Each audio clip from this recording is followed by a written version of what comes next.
राधे राधे मित्रों, देखिए मानव धर्म नाम से गीता प्रेस से पुस्तक आती है। कोड संख्या है 366। मेरे पास जो किताब है काफ़ी पुरानी किताब है। ये आप देख पा रहे होंगे, इसकी हालत किस प्रकार से है। अभी भी अगर आप खरीदेंगे तो गीता प्रेस की वेबसाइट पर ये किताब उपलब्ध है। और देखिए इस प्रकार से ये शुरुआत होती है इसकी। ये जो संस्करण है मेरे पास में इस किताब का, ये है संवत 1986 से 2049 तक 2,14,000 प्रतिलिपियाँ इसकी छापी गई थी।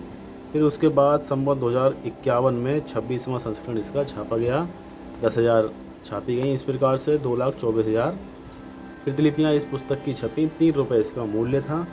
अभी इसका मूल्य आप गीता प्रेस की वेबसाइट पर देखेंगे तो 15 रुपये है। उस समय गीता प्रेस की वेबसाइट नहीं हुआ करती थी। यहाँ पे देखिए प्रातःकाल की प्रार्थना, तो एक प्रार्थना यहाँ पे छापी गई है। विषय सूची देखिए इस प्रकार से। यहाँ पे देखिए जो 10 लक्षण हैं, सबसे पहले प्रार्थना है, फिर धर्म की आवश्यकता है। उसके बाद यहाँ से 10 लक्षण प्रारंभ होते हैं। धृति, क्षमा, दम, आस्ते है, 5वां सोच है, 6ठा इंद्रिय है, 7वां धी है, 8वां विद्या, 9वां सत्य और 10वां अक्रोध। तो इनके विषय में प्रकाश डाला गया है। मानव धर्म, धर्म की आवश्यकता क्यों है, मनुष्य के 10 धर्म यहाँ पे बताए हैं।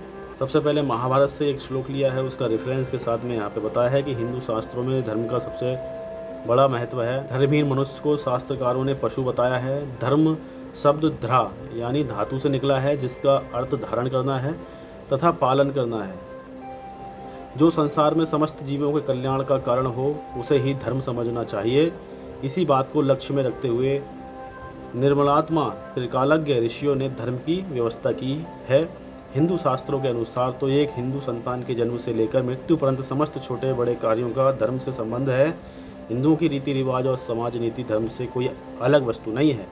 अन्य धर्मावलंबियों की भांति हिंदू केवल साधन धर्म को ही धर्म नहीं मानते, परंतु अपने प्रत्येक क्रिया को ईश्वर अर्पण करके उसे परमात्मा की प्राप्ति के लिए साधन उपयोगी बना सकते हैं। तो इस प्रकार से देखिए सुंदर बातें इस किताब में मिल जाती हैं। धर्म के 4 प्रकार माने गए हैं: वर्ण धर्म, आश्रम धर्म, सामान्य धर्म और साधन धर्म। इस प्रकार से बताया गया है इस पुस्तक में। यहाँ देखिए एक श्लोक के माध्यम समझाया है कि पापी अधर्मियों की शीघ्र ही बुरी गति होती है। ऐसा समझकर पुरुष को चाहिए कि धर्म से दुख पाता हुआ भी अधर्म में मन ना लगावे। जैसे पृथ्वी शीघ्र फल नहीं देती, वैसे ही संसार में किया हुआ अधर्म भी तत्काल फल नहीं देता है, किंतु किया हुआ अधर्म करने वाले को धीरे धीरे जड़ मूल से नष्ट कर देता है। अधर्मी पहले अधर्म से संभवतः बढ़ता है, फिर उससे अपना भला देखता है, फिर शत्रु को जीतता है, अंत में समूल नाश हो जाता है। इन वचनों पर ध्यान देकर हम सबको धर्म का पालन करने के लिए यत्नवान होना चाहिए। अगले 10 निबंधों में मनु कथित उपयुक्त 10 धर्मों पर विचार किया जाता है। तो अगले 10 धर्म यहाँ पे इस पेज से स्टार्ट होंगे, जो कि मनु महाराज के हैं। देखिए धृति, मनु महाराज के 10 धर्मों में से सबसे पहला धर्म है धृति, जिसका अर्थ धैर्य, धारण, संतोष या सहनशीलता कहा जाता है। बुद्धिमान लोग निंदा करें या स्तुति करें, लक्ष्मी जी आवें या प्रसन्नता से चली जाएं, मृत्यु आज ही हो जाए या युगांतर में हो, परंतु धैर्यवान लोग न्याय के पथ से कभी विचलित नहीं होते हैं। प्रायः प्रत्येक कार्य की सफलता में धैर्य की आवश्यकता हुआ करती है। धैर्यवान पुरुष बड़े से बड़े संकट को आसानी से पार कर सुखी होते हैं। उन्हें सहज में पाप का स्पर्श नहीं होता। धैर्य की परीक्षा संकट काल में और इच्छित वस्तु की प्राप्ति में विलम्ब होने पर हुआ करती है। ऐसे समय जो लोग धैर्य को बचा सकते हुए वे बड़ी बड़ी पाप वासनाओं को परास्त कर प्रायः इच्छित वस्तुओं की प्राप्ति कर सकते हैं, परंतु जो धैर्य का त्याग कर बैठते हैं उनका अनेक प्रकार के पापों में लिप्त होना संभव है, जिसका फल अत्यंत भयप्रद होता है। और काम, क्रोध, लोभ, भय, व्यसन और शरीर कष्ट के समय धैर्य का नाश होता है। तो इनसे जो है धैर्य का नाश होता है। तो ये इस पे भी देखिए पूरा विस्तार से यहाँ पे वर्णन मिल जाता है। फिर उसके बाद क्षमा पे मिलते हैं शब्द। दूसरा धर्म है क्षमा। अपना अपकार करने वाले से बदला लेने की पूरी सामर्थ्य रहते हुए भी बदला लेकर उस अपकार को प्रसन्नता के साथ सहन कर लेना क्षमा कहलाता है।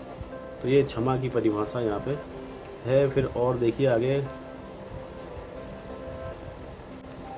फिर देखिए क्षमा के बाद आता है आस्ते, चोरी का अभाव। इसमें क्या है, मानव धर्म का चौथा लक्षण है आस्ते। चोरी के अभाव को आस्ते कहते हैं। दूसरे का हक ग्रहण करना चोरी कहलाता है। चोरी अनेक प्रकार से होती है। किसी वस्तु को उठा लेना, वाणी से छिपाना, बोलकर चोरी करना, मन से पराई वस्तु को ताकना आदि सब चोरी है। ये देखिए आस्ते का यहाँ पे काफ़ी बड़ा यहाँ पे छापा गया है। फिर उसके बाद सोच नाम से छापा गया है। मानव धर्म का 5वां लक्षण सोच है। सोच कहते हैं पवित्रता को। पवित्रता साधारणतः 2 प्रकार की होती है, बाहर की और भीतरी, दोनों ही आवश्यक हैं। शरीर की शुद्धि, शरीर की आंतरिक शुद्धि, आहार की शुद्धि, भीतर की पवित्रता अर्थात अंतःकरण की शुद्धि, इस तरह से है। और इंद्रिय निग्रह, उसके बाद आप देखेंगे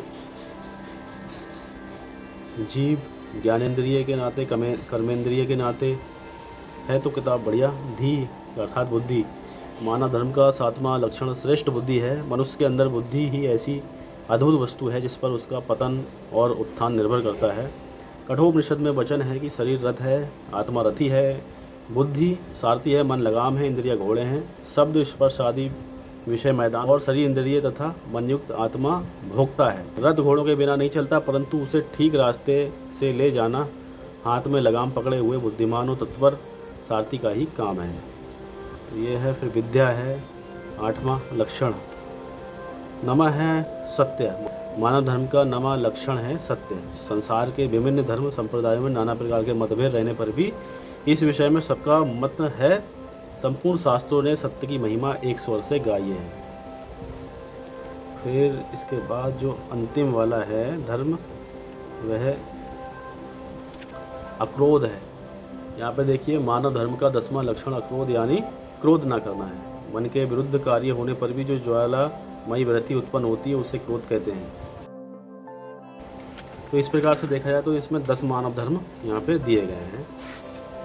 और प्रश्नों की संख्या इसमें जो है वह है 95। यहाँ पे देखिए, यहाँ पे आके ये पुस्तक संपन्न होती है। शीर्षक है इसका मानव धर्म।